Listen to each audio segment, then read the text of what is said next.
దావణ్ గారు అని చెప్తుంటే నవీన్ ఎర్నేని గారి గురించి అడగాలనిపిస్తుంది. ఏంటి మీ ఇద్దరు క్లాస్మేట్సా లేకపోతే ఆయన ఇంజనీర్ అని విన్నాను. ఎట్లా కుదిరింది మీకు అక్కడ నుండి ఫ్రెండ్స్ అంట మైత్రి మూవీ మేకర్స్ నవీన్ ఎర్నేని గారు? Definitely Naveen is dear friend. మా దావణగిరి నుంచే మాకు పరిచయం. 91 నుంచి పరిచయం నాకు Naveen Yerneni. Okay. So is a thorough gentleman. There is no doubt about it. ఆ రోజు నుంచి కూడా మనోడు క్వైట్ ప్యాషనేట్. కుదిరిపోయింది అలా. అప్పుడే చెప్పేవాళ్ళ మీకు నేను లేదండి.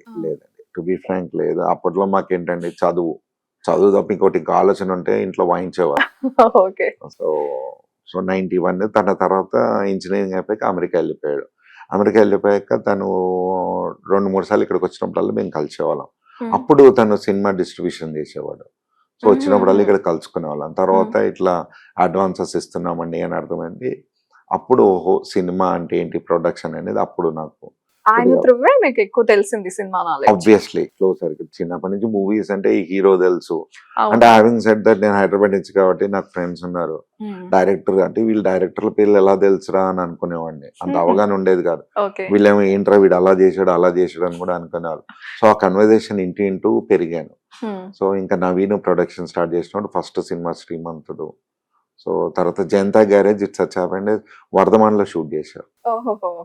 అప్పుడు తారక్ గారిని కలవడము, కోటాల శివ గారిని కలవడం అక్కడ మీకు అక్కడ నుంచే స్టార్ట్ అయిందా నేను కూడా ఇటు వస్తే బాగుండు అని? మూవీస్ అనేది ఒక ప్యాషన్ మా. చిన్నప్పటి నుంచి నాకు ఓల్డ్ సాంగ్స్, అన్నగారు బాగా ఇష్టం. ఎన్టీ రామారావు గారు నా ఫ్యాన్, మా హార్డ్ కోర్ ఫ్యాన్ నేను. ఎన్టీఆర్ ఫ్యాన్ మీరు? ఎన్టీఆర్ ఓల్డ్ సాంగ్స్ వింటారా ఇప్పటికి?